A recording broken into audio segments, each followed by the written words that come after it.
días, buenas tardes, buenas noches, donde sea que nos estén escuchando. Bienvenidos al podcast de Bad Habits. Como siempre, aquí está Pinzón abriendo este podcast, Emiliano Pinzón, Emilio, como me conozca la audiencia.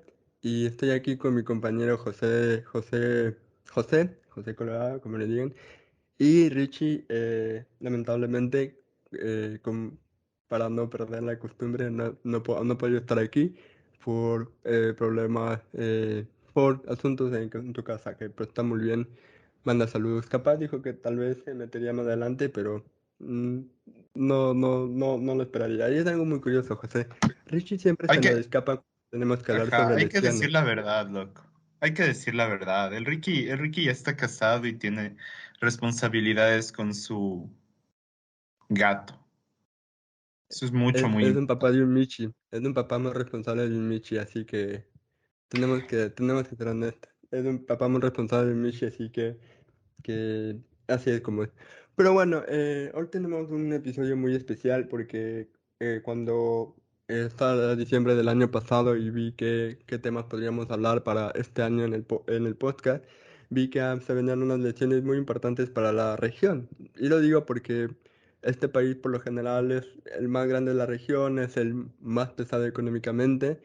Y a pesar de que siento yo, desde mi opinión personal, que Brasil es un poco lejano a nosotros porque, primero porque no hablan español, esa es su lengua nativa, es el portugués. Entonces, desde mi punto de vista, yo siempre lo he visto a Portugal más como un país un poco alejado a la región, casi como que si vivieran un poco en su propio continente, porque también es un país muy grande.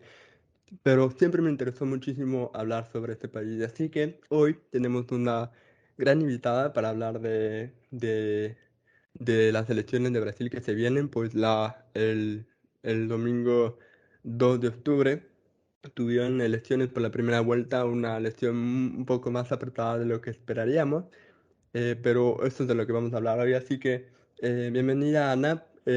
Por favor, si te puedes introducir a nuestra audiencia, explicarnos, eh, presentarte básicamente. Hola, muchas gracias por la invitación. Mi nombre es Ana Teresa Duarte. Yo soy doctoranda y máster en ciencia política de la Universidad Federal de Pernambuco, ubicada en Recife, Pernambuco. Muchas gracias por aceptar la invitación, como si dijimos, estamos muy emocionados de que estés aquí. Me gustaría abrir este podcast, ¿no? A que nos cuentes un poco, ¿no?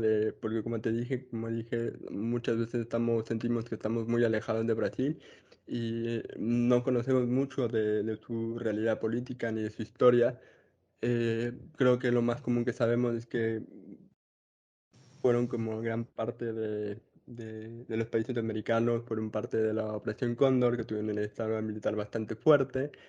Y creo que con Lula empezaron a reintegrarse un poco hacia la región, muy recordada, al menos para mí, porque lo estudiaba posteriormente, como por ejemplo Lula eh, creó una unión bastante fuerte para el Mercosur, y porque también Lula fue parte del llamado socialismo del siglo XXI, en el que participaron muchos países, como también nosotros, Ecuador.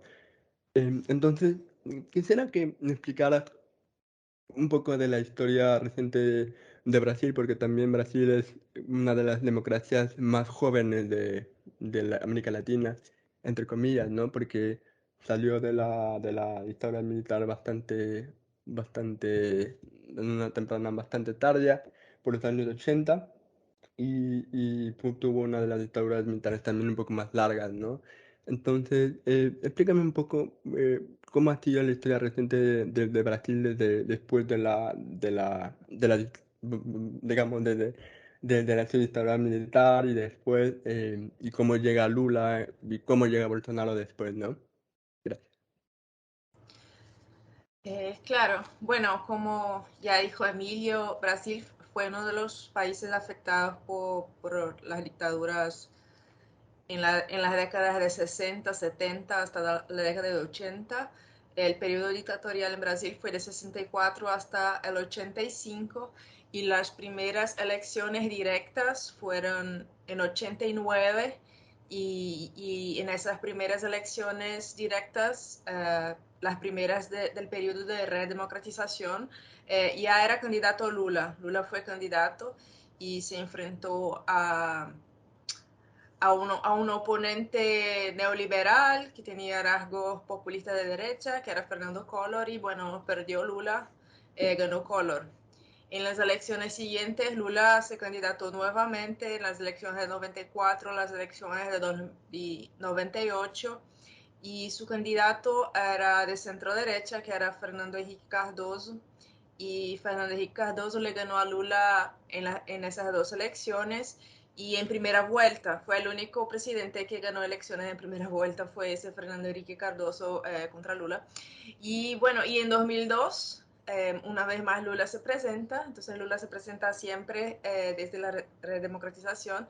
En 2002 Lula finalmente gana y en segunda vuelta, y igual en 2006 Lula gana nuevamente en segunda vuelta y logra que en 2010 y 2014 su sucesora sea de su partido. Dilma Rousseff era ministra de Lula y bueno, cuando ya Lula no podía presentarse más por el tema de la reelección, puede haber una reelección, su ministra Dilma Rousseff, bueno, se presentó y ganó igualmente las dos veces. Sin embargo, desde 2013 al menos la sociedad empezó a polarizarse muchísimo. Su partido, el Partido de los Trabajadores, se vio involucrado en numerosos esquemas de corrupción, así que creció mucho un sentimiento antipartido de los trabajadores y eso terminó con que Dilma Rousseff sufrió un impeachment. Uh, y bueno, y luego en las elecciones siguientes, que fueron las de 2018, ganó Bolsonaro. Entonces, Bolsonaro puso fin a más de 12 años de gobiernos del Partido de los Trabajadores.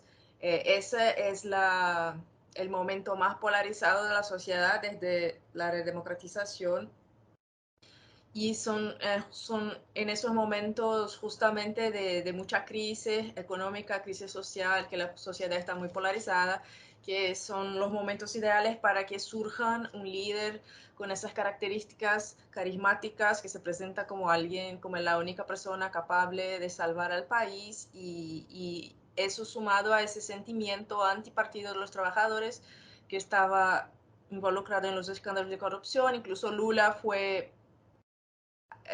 puesta en la cárcel por más de un año, casi 2 años, quedó casi 2 años en la cárcel. Eso llevó a que ganara Bolsonaro. Bueno, hoy en día en esas elecciones la sociedad sigue muchísimo polarizada. El proceso en contra de Lula, que lo puso en la cárcel, fue anulado, así que jurídicamente ya no se puede considerar Lula como condenado. Y bueno, y Lula se presenta como la única opción capaz posible de derrotar a Bolsonaro, porque Bolsonaro sigue muy, muy fuerte. Hay mucha gente que lo apoya, porque la sociedad brasileña en general es bastante conservadora y el sentimiento antipartido de los trabajadores también sigue muy fuerte. Bueno, yo también, o sea, quería más o menos parafraseando algo que dijo Emilio, y era de la separación que existe entre los países y que yo también en ese sentido no tengo un conocimiento tan amplio en el tema tanto histórico, más bien tenía un seguimiento más desde el enfoque del tema ambiental. em, o sea, que quisiera también, o sea, por ese lado, conocer un poco de cómo ha sido eh, las políticas en este aspecto de Bolsonaro. Em, Conocemos que ha existido un deterioro, bueno, eso dicen algunos medios de comunicación, que ha existido un deterioro dentro de la selva amazónica. Recordemos que la mayor porción del Amazonas está en Brasil. Este es uno de los ecosistemas más biodiversos que tenemos en toda la región, diría más bien más biodiversos que tenemos en todo el mundo y bueno, cualquier afectación a este entorno puede terminar impactando al resto de países que limitan con Brasil. Entonces, y una de las críticas que estaba oyendo de algunos grupos justamente era por este lado, que no sé si tal vez tú puedes ampliar un poco este apartado. Bueno, el tema de la Amazonía no está en el centro de los debates, pero yo creo que a nivel internacional sobre todo sí se discute. Es un hecho que Bolsonaro dejó que los niveles de deforestación llegaran a niveles nunca antes vistos, altísimos. Es claro que gran parte de los apoyadores de Bolsonaro son gente del agronegocio, gente que se beneficia mucho de la deforestación. Bolsonaro tampoco se importó con las tierras indígenas, con la demarcación de las tierras indígenas, con esa protección. Eh, Lula, claro que no, nunca tuvo una postura como la de Bolsonaro, pero bueno, tampoco ningún presidente brasileño ha sido un gran protector de la Amazonía. Lula, por ejemplo, nombró para ministra del Medio Ambiente una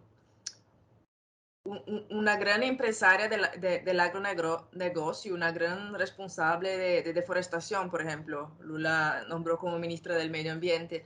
Pero sí que la cosa está en su peor nivel hoy en día y bueno, igual no creo que eso influya en el voto del electorado, eso tenga alguna importancia, porque claro, el ciudadano medio tiene otras prioridades, otras preocupaciones que serían como la salud, la educación, la seguridad pública.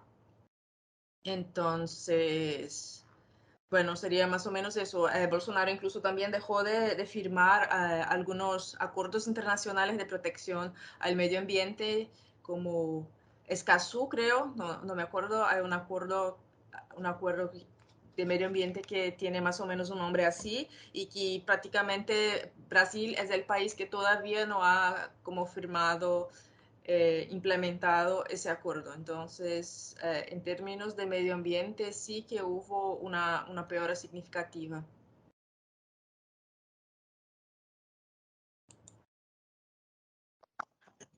Perfecto, Ana. Y aquí dijiste algo clave que, no, que me gustaría saber, profundizar un poco más en el electorado brasileño. ¿Qué son los temas que realmente le preocupan al brasileño promedio, ¿no? Porque, o sea, vimos los resultados de la primera vuelta y las encuestas decían que pronosticaban que Lula podría ganar incluso en una primera vuelta, que tenía los votos para ganar en una primera vuelta.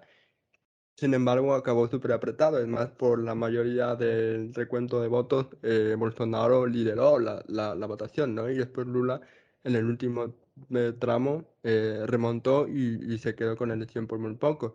Entonces, ¿qué es lo que realmente le interesa? Porque aparte, según ella, Brasil tiene la población de evangelistas más, una de las poblaciones evangelistas más grandes del mundo. Entonces, ¿cómo pueden influir en el voto esos grupos que incluso son mucho más conservadores, ¿no? Por ejemplo, la posición respecto al aborto. Entonces, cuéntame un poquito cómo piensa actualmente el electorado brasileño.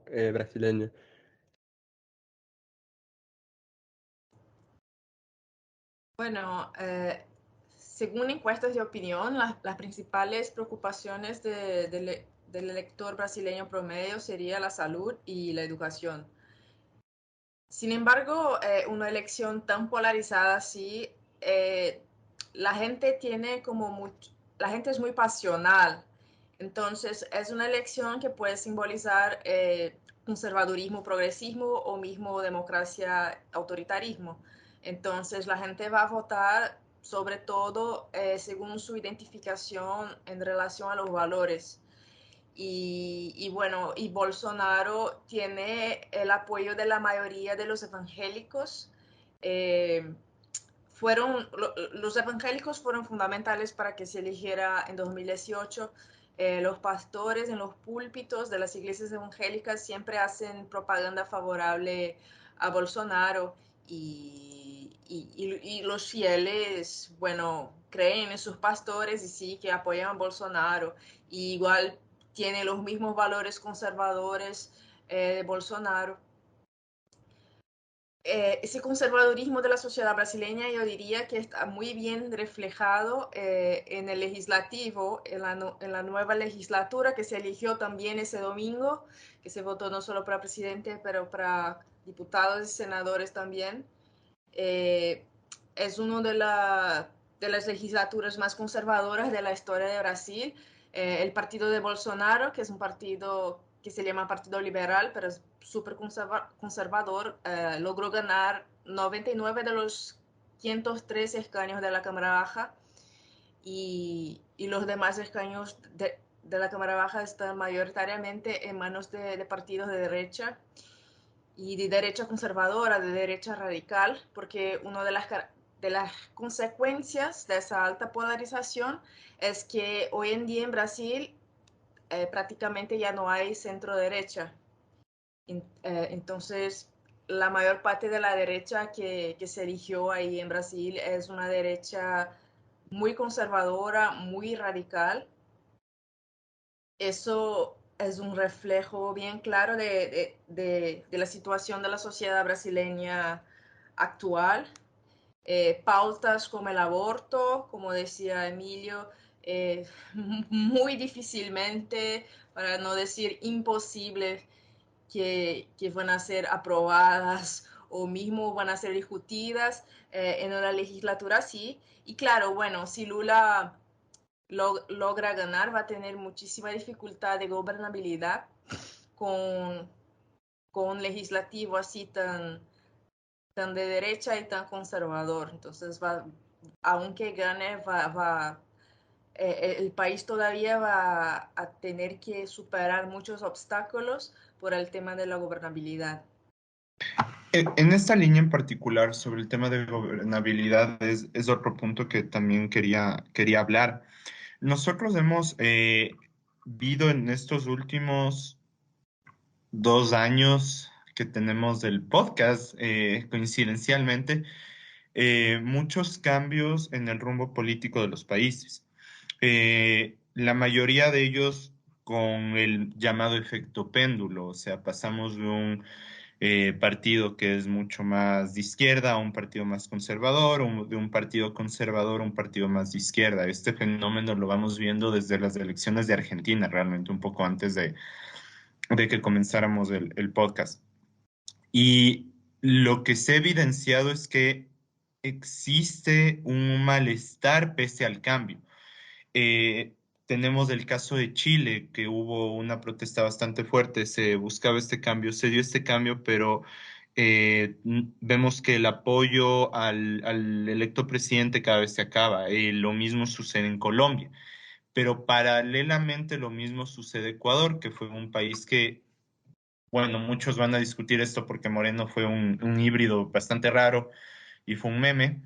Eh, la cosa es que acá también sucede ese malestar. Tal vez no hay estallidos sociales en ese boom, porque realmente hay una sociedad que está ahorita mucho más cómoda o mucho más, como tú dices, una sociedad que está tal vez ya con un enfoque más conservador. Sin embargo, el malestar que existe alrededor del gobierno, en nuestro caso de Guillermo Lasso, está presente. Y aquí viene una pregunta importante. De ganar Lula, ¿tú cómo ves los ánimos alrededor de un cambio? ¿Y qué tan posible es que este cambio simplemente llegue a cuestionarse si debían volver a la izquierda, como sucede en algunos países de la región, o en el caso de Ecuador, si debimos votar realmente por un presidente más conservador en vez de un presidente mucho más progresista? O sea, tenemos estos efectos péndulo y quisiera saber cómo es la situación actual en el tema social, porque parece que la región está entrando ahorita en un ciclo de que en que cada 4 años vamos a tener simplemente un efecto péndulo porque no se está encontrando un candidato ideal y existe cada vez mayor malestar ya creo que contra las instituciones. En el caso de Ecuador es más un tema, se critica a las instituciones, como permiten algunos candidatos. y obviamente al actual presidente. Entonces, ¿cómo es la situación actualmente en Brasil en esa línea? Bueno, yo diría que en la situación de Brasil no sería una apuesta por el progresismo, sino que sería más un rechazo al autoritarismo de Bolsonaro. Entonces, no creo que la gente tiene así tanta esperanza de que va a ser un super gobierno, sino que lo que es más importante para muchos es simplemente sacar a Bolsonaro del poder. Lula recibió muchos votos útiles de gente de centro derecha, de gente de centro, de gente que no está de acuerdo con el Partido de los Trabajadores, pero que le dio sus votos simplemente porque lo más urgente sería sacar a Bolsonaro del poder. La campaña presidencial de Lula es una campaña presidencial que está toda basada en una vuelta al pasado, en una vuelta a este pasado glorioso del inicio de los años 2000, eh, más o menos desde 2003 hasta 2010. Pero bueno, eso no va a suceder. La situación actual es totalmente distinta a la situación en esa época. En esa época primero él recibió el país con una inflación cero prácticamente. La mayoría de los gobiernos de los países vecinos también eran de izquierdas. Eh, eh, entonces, con esto se fortalecieron instituciones como UNASUR, Mercosur, también a nivel mundial los BRICS. La economía creció muchísimo por el tema del boom de commodities, entonces Brasil empezó a exportar sus commodities como nunca antes y la economía creció como nunca antes y sumaron sus programas de combate a la pobreza. Entonces, eso es lo que cuenta él en su campaña electoral y nosotros sabemos que eso no es el contexto actual. El contexto actual es de la economía va muy mal, la gente está muy descontenta y no es que es una prueba de que sería mejor un gobierno progresista o un gobierno de derecha. Yo creo que la tendencia es que quizás en las próximas elecciones eh, candidatos del centro tengan más mayores posibilidades de ganar, porque por ejemplo en esas elecciones los candidatos más al centro como Ciro Gómez y Simone Tebet se quedaron con tercer y cuarto puesto porque solo Lula justamente sería capaz de echar a Bolsonaro del poder. Entonces, sí, yo creo que no es el tema de progresismo, es un tema de sacar Bolsonaro del poder y bueno, y que la situación vuelva a ser como era antes, cuando eran partidos de centro izquierda y centro derecha que competían por las segundas vueltas presidenciales hasta que llegara Bolsonaro. Entonces, sería más o menos eso. Me parece muy interesante lo que acabas de decir, que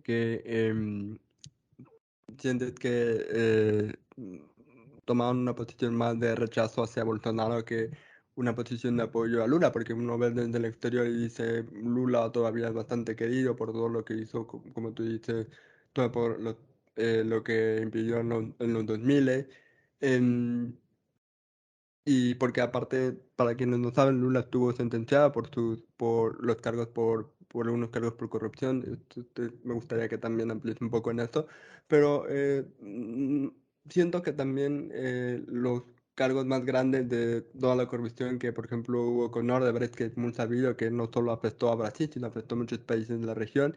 Por ejemplo, en Ecuador siempre se ha hablado del correísmo, pero es algo que va desde los gobiernos de León Pérez Cordero en los años 80, pasando por Lucio Gutiérrez y muchos otros presidentes, no solo fue Rafael Correa, y también afectó a otros países como Perú, entre otros, ¿no?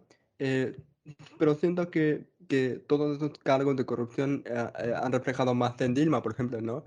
Que fue que fue eh, tuvo que salir del gobierno por todos esos cargos, ¿no? Entonces, ¿sigue siendo Lula una figura querida dentro de Brasil? ¿Se sigue viendo nostalgia por una parte del electorado por volver a esas épocas? ¿O es simplemente como tú dices, es un voto puro y duro solo para que Bolsonaro no continúe en el poder? No, Lula tiene claramente una gran parcela de su electorado que sí lo quiere mucho y lo banca mucho y cree mucho en él. Sin embargo, yo diría que esa parcela del electorado sola no lograría llevar Lula así tan lejos en cantidad de votos. Y Lula sí que en esas elecciones está recibiendo muchos votos útiles. Eh, y Lula y su partido desde su primer gobierno están involucrados en un número de escándalos de corrupción. El primer de ellos fue en 2005, que se llamó Mensalão y que fue juzgado en 2012. Cuando 2012 ya no era presidente, pero fue un escándalo de 2005. ¿Y qué pasó? Justamente por el tema de la gobernabilidad, porque aquí como tenemos un gran número de partidos políticos efectivos, o sea, es decir, un gran número de partidos políticos con escaños en el legislativo, es imposible que un partido solo logre una mayoría natural. Entonces uno siempre va a tener que formar coaliciones y bueno, y coaliciones, ni siquiera se puede hacer una coalición toda de izquierda porque eso tampoco logra alcanzar una mayoría legislativa, así que siempre hay que invitar a la centro derecha, al centro, para ser parte de las coaliciones. Y en su primer gobierno, Lula, como distribuyó 60% de los ministerios, eran de su propio partido. Y una manera de conseguir apoyo justamente distribuyendo ministerios entre diferentes partidos políticos, pero Lula eligió dar 60% de sus ministerios que quedaron en su propio partido y eso generó más o menos una parálisis que al legislativo no le gustó, no quería aprobar la agenda del presidente y una manera de hacer con que la gente o que el legislativo aprobara su agenda era bueno, no le dé un ministerio, pero bueno, aquí está una maleta con plata y eso fue uno de los principales escándalos de corrupción del país, que los partidos pasaron a recibir dinero en cambio al apoyo al presidente. Y bueno, y posteriormente también Lula se involucró en un escándalo de corrupción que tuvo que ver con todo eso de Odebrecht y tal, y se quedó en la cárcel por 500 tantos días, fue más de un año que se quedó en la cárcel. Al final terminaron anulando el proceso por falta de evidencias, por falta de pruebas. Y bueno, y jurídicamente hoy en día es considerada una persona no condenada, inocente, porque se considera que el proceso nunca existió ya que se anuló. Un dato interesante es que el juez que encarceló a Lula y lo encarcelaron como justo antes de poder candidatarse a las elecciones de 2018. Él posteriormente fue nombrado ministro de Justicia por Bolsonaro y ese mismo juez en esas elecciones se eligió para cargo legislativo también. Entonces Lula va a ser probablemente presidente y el juez que lo encarceló va a estar ahí componiendo el Congreso Nacional. Entonces, claro, hay mucha gente, una gran parte de la población que sigue creyendo que aunque el proceso haya sido anulado, Lula es corrupto y pero igual hay mucha gente que lo banca también. El Partido de los Trabajadores es uno de los partidos políticos que seguramente tiene una militancia, la militancia más fuerte, que se identifica mucho con el partido y que defiende mucho a los políticos del partido. Y bueno. Perfecto, y ahora pasemos al otro candidato que pasó a la siguiente vuelta, que a pesar de que ya hemos hablado un poco de Jair Bolsonaro, es el actual presidente de Brasil, es un presidente que hasta, bueno, visto desde el exterior, visto desde, porque uno ve desde el exterior, pero de ahí dentro de Brasil la realidad puede ser muy diferente, ¿no? Era un presidente que se veía con pocos apoyos, como dije, que pensaba que iba a acabar derrotado, que incluso ha tomado mucho la postura de Trump, ¿no? O sea, repitió muchas actitudes de Trump que tuvo en 2020 cuando fueron las elecciones de Estados Unidos, en las que él dijo que dinamitó mucho la confianza en el sistema electoral brasileño. Dijo que si él no ganaba era un fraude. em, y también ha tenido muchas actitudes en contra de las minorías, ¿no? Mucha en natación, o sea, más bien engrandeciendo todos los todo el proceso de dictadura militar que sufrió Brasil como una de las épocas más gloriosas de Brasil, lo que no sé cómo se lo tomó la población brasileña. Me gustaría preguntarte cómo tomó la población brasileña y si es que hay todavía que imagino que sí, porque ha pasado en casi todos los países latinoamericanos que han sufrido esa dictadura militar. ¿Cómo se lo ha tomado Brasil? Pero también es bastante homofóbico, bastante machista. ¿Cómo, me interesa saber cómo cómo es ser mujer cuando tu país, tu presidente de tu país tiene esas actitudes, ¿no? De ser bastante complicado lidiar con eso y imagino que también.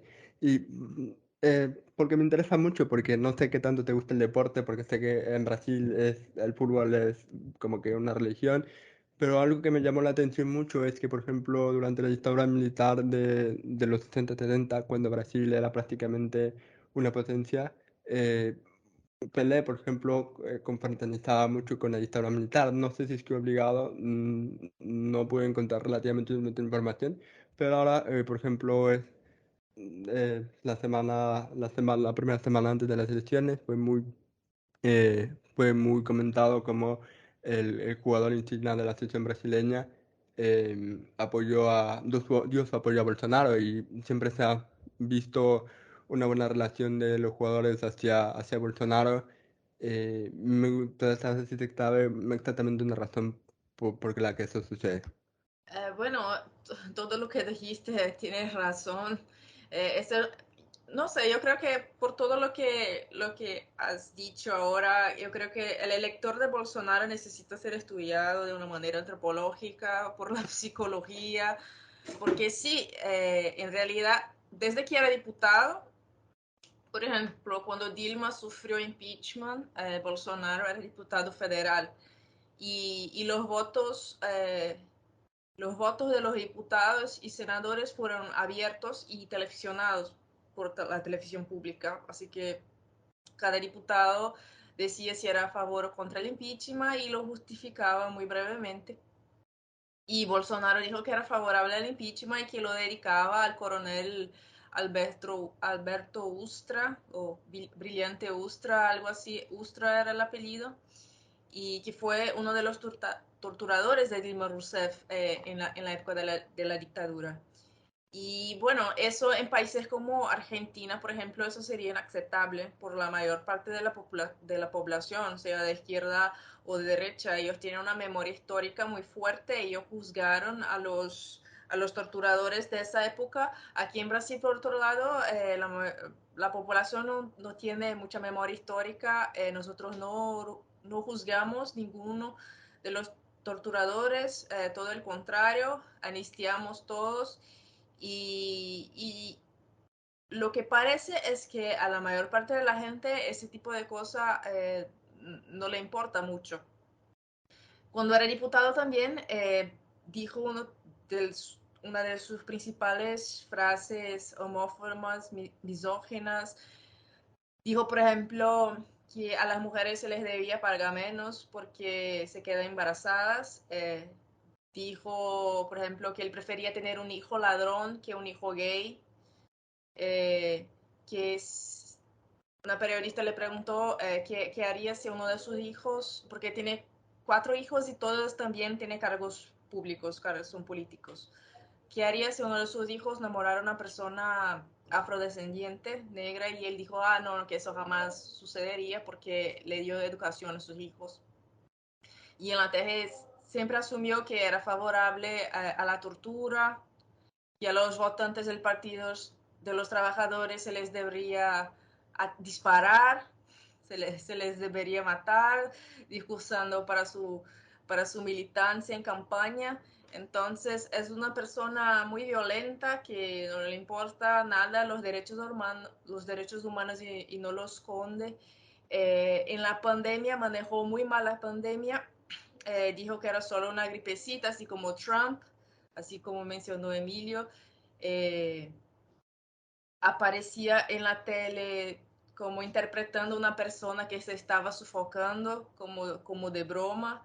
imitando a una persona que se estaba sofocando. Decía que él tenía histórico de atleta, que el corona nunca lo afectaría, y incentivaba a la gente a salir sin mascarilla, y al final fueron 700, hoy creo que hoy en día está como en 700.000 muertos por COVID. Eh, Creo que Brasil llegó al segundo con mayor número de muertes, y terminó que mucha de su militancia no se vacunó y no quería vacunarse.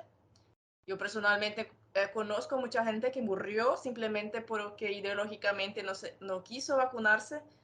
También tardó mucho a comprar vacunas cuando tuvo la oportunidad. Entonces, es muy difícil entender por qué alguien votaría en ese tipo de persona, como cuál es el límite que hay que hacer Bolsonaro para que una persona pare y piense, no, eso fue demasiado, ahí Bolsonaro fue muy lejos, porque parece que él puede hacer como actuar de una manera autoritaria contra derechos humanos, y sus seguidores, sus electores van a estar ahí fieles a él y creyendo que él es como la persona que va a guardar, salvaguardar los principios, los valores de la familia, los valores de la tradición, de Dios, y que Lula y el PT son los comunistas que quieren acabar con los valores de la familia. Entonces, por eso ya había comentado que en esas elecciones la gente va a votar más orientada a sus valores que otra cosa. Eso es algo muy, muy interesante. Me parece que es otra característica dentro del perfil de los votantes. Eh, yo tenía una duda alrededor de algo que dijo antes del Emilio, un poco cercano al tema del deporte, y es, bueno, en Ecuador a veces, bueno, en Ecuador creo que más bien no se ha llegado a politizar mucho el tema del fútbol, realmente no ha habido casos mayoritarios en esa línea, pero no sé si hay la posibilidad de ampliar un poco esta idea de cómo es en Brasil este tema, qué otros antecedentes ha habido sobre la politización del deporte. Y también recordar que, si mal no recuerdo, el Mundial del 2014 fue impulsado por Lula, si mal no recuerdo, y también hubo un poco de críticas alrededor de este tema porque se estaban usando fondos públicos para este evento, y me imagino que eso también despertó algunas críticas. Esto es más o menos acordándome un par de detalles alrededor de ese mundial.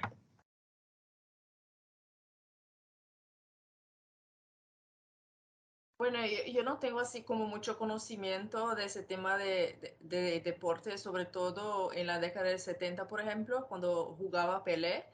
Creo que en esos tiempos el fútbol, como Brasil ganó muchos mundiales y como Pelé era una figura muy conocida, le dio una visibilidad internacional a Brasil, así que el fútbol funcionó como un embajador para el país. Hoy en día quizás su influencia ya no sea así tan grande, tan fuerte. Eh, Neymar, por ejemplo, le dio su apoyo a Bolsonaro, y la mayoría de la gente simplemente se burla de ese su apoyo. Sí, Lula fue quien impulsionó que Brasil fuera el país set del Mundial de Fútbol de 2014, así como de los Juegos Olímpicos de 2016. Y la, el Mundial de 2014 fue como un año clave en la polarización del país. Dilma Rousseff era la presidenta. Fue cuando la gente estaba empezando a de verdad polarizarse, a salir a manifestarse. A Dilma ya no podría aparecer como en el momento del himno nacional. Ya creo que apareció como una o dos veces solamente porque la gente la vallaba mucho, entonces era muy dañoso para su imagen porque la gente la gente estaba harta de las malas condiciones de salud, de educación y justamente y el gobierno federal gastando mucha plata construyendo nuevos estadios y las constructoras de esos estadios involucradas en esquemas de corrupción. Entonces, la, la, la sensación en el país cuando estaba ocurriendo el Mundial de 2014 fue que la mayoría de la gente no quería que fuera aquí este Mundial, aunque toda la gente haya mirado los juegos o mucha gente haya ido a los estadios, la gente utilizó ese momento sobre todo como para destruir la imagen del Partido de los Trabajadores. Fue cuando así surgió ese sentimiento antipartido de los trabajadores, fue simbolizado ahí por ese Mundial de 2014. La La verdad, cosa eso me está... pareció full Dale, interesante. Cristian. Perdón, Emily, solo quería decir que me pareció súper interesante realmente este tema. Y más que nada de cara a lo que es un próximo mundial. Ya está a la vuelta de la esquina prácticamente. Perfecto. Sí, estamos llegando casi al final de este episodio. Entonces, Ana, ¿has visto lo que ha pasado últimamente y cómo terminó la primera vuelta? Eh, Me gustaría que dentro de lo que cabe pudieras hacer una previsión de si crees que será Lula el que pase a ser presidente o si será Bolsonaro el que sea presidente. Y bueno, ya has dicho un poco, ¿no? Lo que pasaría si es que Lula gana, que dijiste que probablemente se encontrará con un Congreso que no está a su favor, lo que le impedirá seguramente tener un gobierno estable y un gobierno que pueda impulsar sus políticas, ¿no?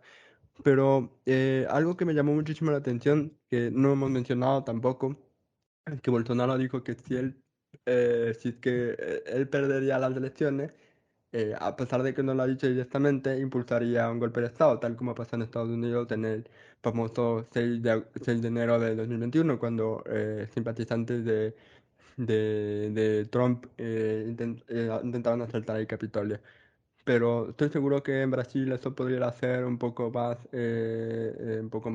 fuerte, porque aparte, como pudimos ver en las elecciones, y no sé cuánta abstención hubo, si es que hubo abstención y si es que el voto es obligatorio en Brasil, pero si es que no lo fuera, tiene un apoyo bastante importante, ¿no? Em, y si es que, no sé si es que Bolsonaro tiene el apoyo de la cúpula militar como para pensar que un golpe de Estado pudiera ocurrir en Brasil. ¿Cómo ves eso? Bueno, primeramente en primer lugar yo creo que gana Lula. Eh, Históricamente nunca pasó de que el candidato que obtuvo la mayor cantidad de votos en la primera vuelta no ganara la segunda vuelta. Siempre los que ganaron las segundas vueltas fueron los candidatos que lograron obtener la mayor cantidad de votos en la primera vuelta. Lula va a tener muchos problemas de gobernabilidad. Lula es un muy buen negociador, sabe dialogar muy bien, va a tener que dialogar con la extrema derecha. Va a sufrir mucho rechazo ciudadano, una buena parte de su electorado probablemente va a tomarlo como una traición, pero por tema de gobernabilidad es muy probable que Lula va a tener que darle un ministerio y hacer alianzas y concesiones a partidos de extrema derecha. Eso probablemente va a ser necesario por tema de gobernabilidad. Eh, Bolsonaro desde 2018 y en 2018 es un tema interesante porque generalmente los candidatos que acusan al sistema electoral de fraudulento son los candidatos que pierden. Sin embargo, Bolsonaro ganó las elecciones de 2018 y, y, y acusó al sistema electoral de fraudulento, de que las urnas electrónicas no eran confiables y siguió con ese discurso durante los 4 años de su gobierno. Claro que ese año, por ser año electoral, intensificó muchísimo más ese discurso, involucró a las Fuerzas Armadas, que eso es un señal de alarma.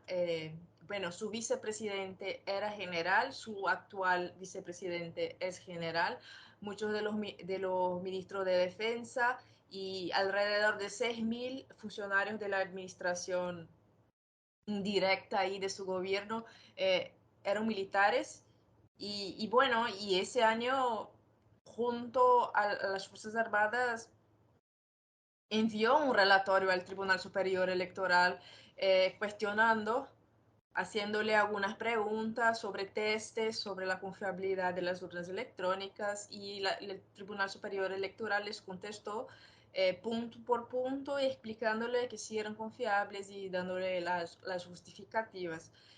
Eh, bueno, si pasó en Estados Unidos, que nadie se imaginaría que sería posible que ciudadanos invadieran el Capitolio, puede ser que eso pase aquí. Igual que Trump, Bolsonaro no necesita hacer, llamar a sus electores directamente a actos de violencia.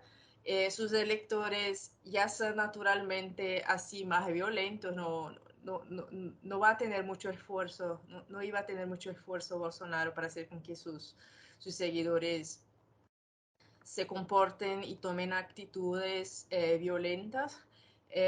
Yo no creo que, bueno, yo creo que las instituciones brasileñas todavía todavía están consolidadas y tienen su fuerza, así que yo no creo que un golpe efectivamente se podría producir aquí, no creo. Sin embargo, claro, el infierno puede existir, claro, por temas de gobernabilidad, por temas de sociedad polarizada, por temas de gente violenta en la calle. En esos días, en esas semanas de campaña electoral, mucha gente sufrió agresiones graves, mucha gente murió por peleas de política, como amigos de infancia, que uno mató al otro por, por,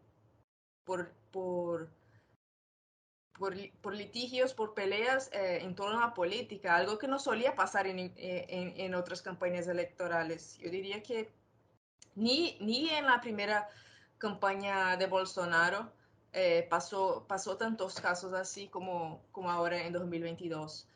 Eh, por ejemplo, antes era muy común que todas las personas de diferentes partidos y que apoyan diferentes candidatos pusieron pegatinas de sus candidatos, de sus partidos en sus coches, por ejemplo, y hoy en día solo se ve pegatinas de Bolsonaro en los coches, que la gente de izquierda tiene miedo de poner una pegatina de Lula, por ejemplo, y de luego encontrar su coche roto. Entonces, mucha gente tuvo miedo de vestirse con una camiseta de Lula y de ir a votar con una camiseta de Lula por miedo de violencia, aunque por felicidad no fueron muchos los relatos de violencia el día de las elecciones. Yo creo que el día de las elecciones todo pasó con tranquilidad en la mayor parte del país. Y bueno, entonces eso. Yo particularmente sí tengo curiosidad de saber cómo va a reaccionar Bolsonaro si pierde. Y puede ser que haya manifestaciones ahí de violencia, pero no creo que se podría consolidar un golpe de Estado aquí en Brasil. Perfecto. No sé si José tiene alguna pregunta más antes para... No, la verdad, o sea, antes de ya ir cerrando, más bien agradecerte, estuvo full interesante todo lo que hablamos hoy. Como digo, o sea, creo que temas de Brasil a veces tenemos una distancia, pero igual como región, cualquier decisión, cualquier elección es algo importante y a tomar en cuenta de cara a los próximos años. Claro, aquí hay toda una tendencia, ¿no? Cuando un país se vuelve de derecha, hay una tendencia que los demás siguen y se vuelvan de derecha también, y cuando allá empieza un movimiento hacia la izquierda, los demás también lo siguen.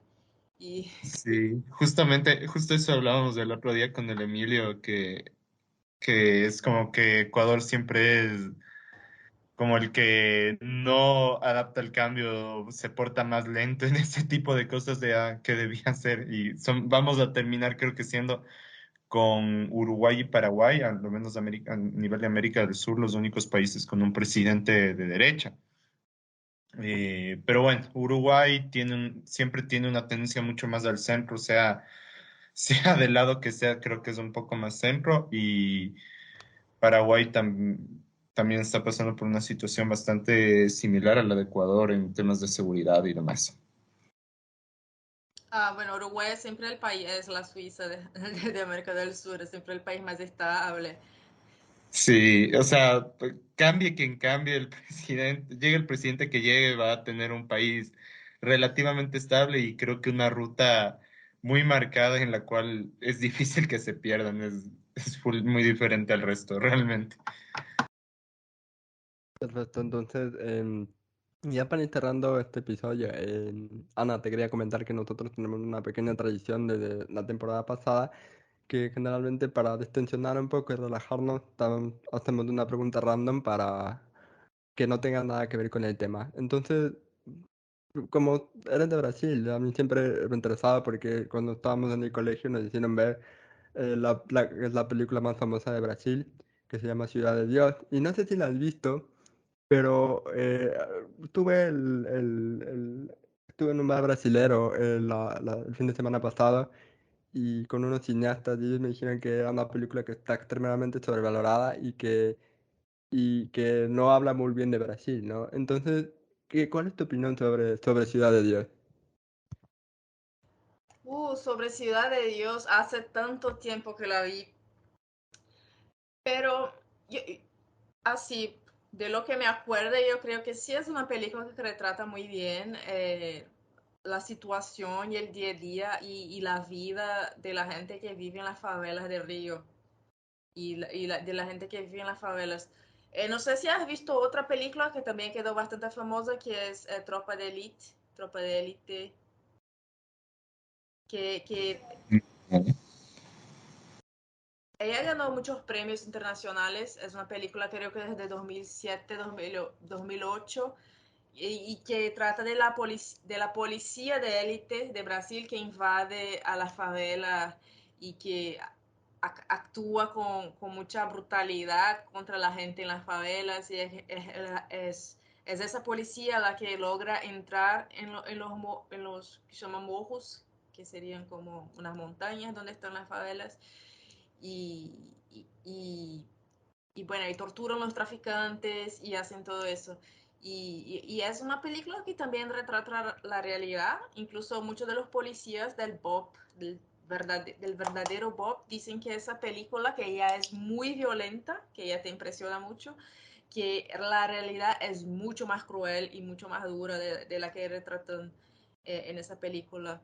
Entonces, Ciudad de Dios y esa de Tropa de Elite, no sé cómo la tradujeron en español, quizás hayan cambiado el título. Eh, son, son dos películas que yo creo que sí, que retratan cómo es la vida en esas zonas y que yo particularmente no es mi experiencia de vida. Yo no sé si he entrado en alguna favela algún día en mi vida, pero sí, yo diría que quizás sea la experiencia de vida de la mayoría de la población. Perfecto, muchas gracias, Ana.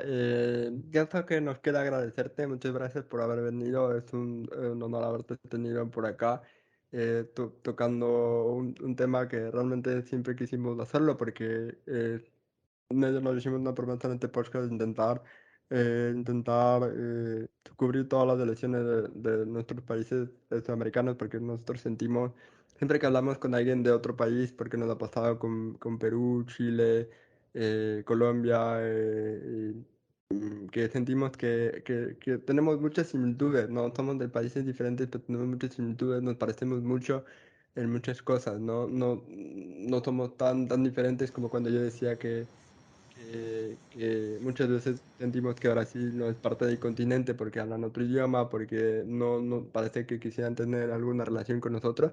Pero hablando contigo, asumo que todos somos iguales, ¿no? Y les deseo de todo corazón muchísima suerte en las elecciones del 30 de octubre.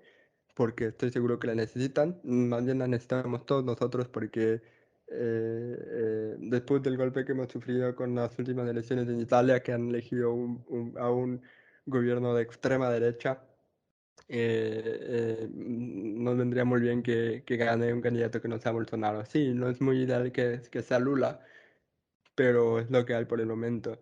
Y puede que sea una opción mejor para Brasil que la que es actualmente Bolsonaro. Entonces, nada, Ana, muchas gracias por haber venido. Tú puedes volver cuando quieras, puedes escribirnos si te sale algún problema, algún tema que quisieras conversar en este podcast, eres siempre bienvenida. También quiero también agradecer a Matías de Politólogos porque él es el que nos dio tu contacto y agradecer a ellos porque nos ayudaron también con Chile y nos ayudaron también con Brasil, sin ni siquiera conocernos ni estar con nosotros, así que muchas gracias a ellos por habernos dado el contacto de Ana para que podamos conversar el día de hoy y traerles este episodio. No sé si tengas algún último mensaje a José, José que dale José.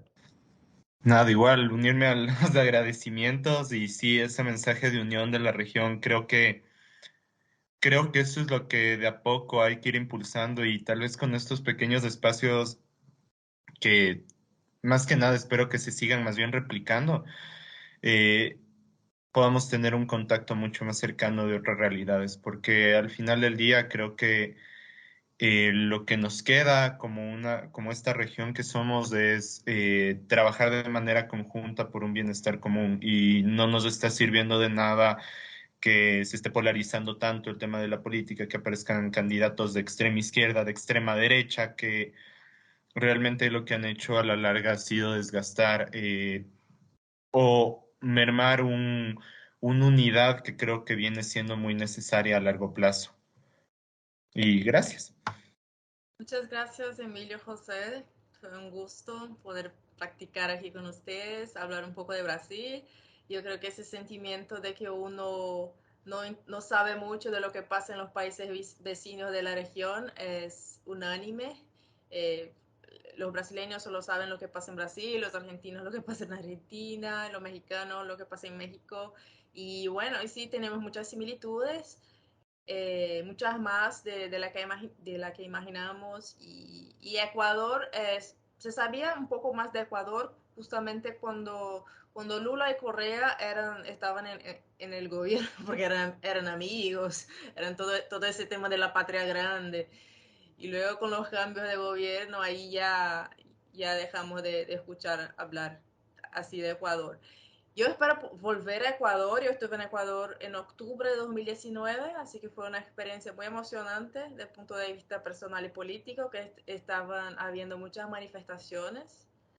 Uno de los días simplemente bloquearon la carretera y no se podía acceder a mi hotel de absolutamente ninguna manera. Por suerte yo tenía una amiga que vivía en Ecuador y pude quedarme en su casa. Eh, pero bueno, fue una experiencia increíble, así que siempre tenemos ahí mucho que intercambiar entre nosotros. Viviste una de las experiencias más tradicionalmente turísticas, que es un paro de grupos minoritarios y sí, tal vez debe haber sido Pero muy... no sé si en esa intensidad, porque como bloquearon el acceso al aeropuerto, como se cancelaron muchos vuelos, fue todo un tema esas manifestaciones. Sí, sí fue bastante. Y de hecho, ¿qué será? Hace unos 7, 8 meses, creo, vivimos igual una... No, fue hace como 5 meses, igual vivimos unas manifestaciones igual bastante fuertes. Fue por temas principalmente de cambio en los precios de la gasolina. Acá tenemos un subsidio de la gasolina, entonces se estaba peleando por eso. Pero sí, me imagino que fue una experiencia bastante peculiar, una manifestación de ese nivel. Sí, son bastante violentas, la verdad. Sí, me gustó. Yo siento que fue una experiencia única. Si fuera en otra época, no la habría pasado. Pero qué suerte que tuve donde quedarme, porque bloquearon como todos los accesos, ya no se podía mover en Quito. Lo que tú dices me hizo acuerdo a que durante el último paro, fue en junio, fue un paro en junio, no fue hace tanto tiempo, parece que fue mucho más tiempo. Había unas imágenes de turistas bailando alrededor de las llantas en llamas o de los árboles cortados, porque era una experiencia así bastante, bastante peculiar para todos. Y bueno, no sé, quién sabe, tal vez ese es un atractivo turístico muy, muy peculiar que se deba explotar, quién quita. Todo un tour para llevar a los turistas a sacar fotos en las manifestaciones. Increíble, me parece una idea de emprendimiento muy buena, la voy a anotar realmente. Y así es, ya decir, una gran promoción turística de Ecuador que estamos haciendo.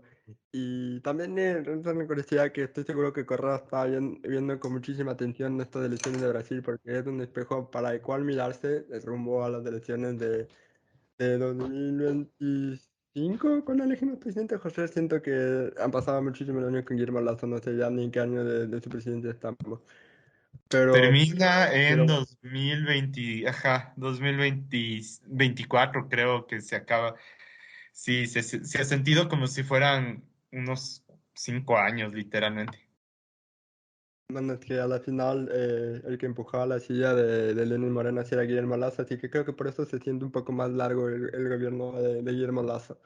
Pero bueno, eso es totalmente otro tema, nos estamos desviando.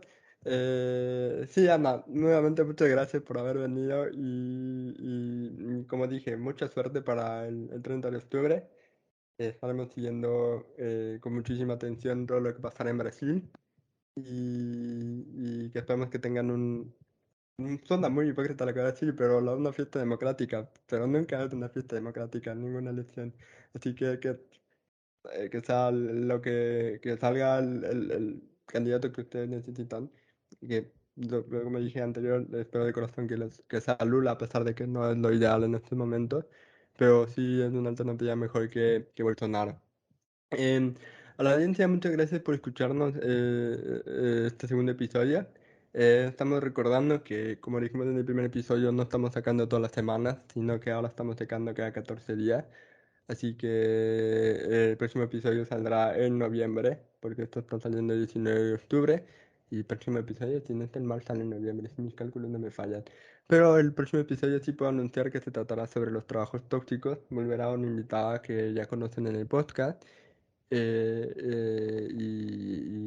nada, nuevamente muchas gracias Dana y muchas gracias a la audiencia. Nos estamos viendo, hasta pronto. Gracias, chao.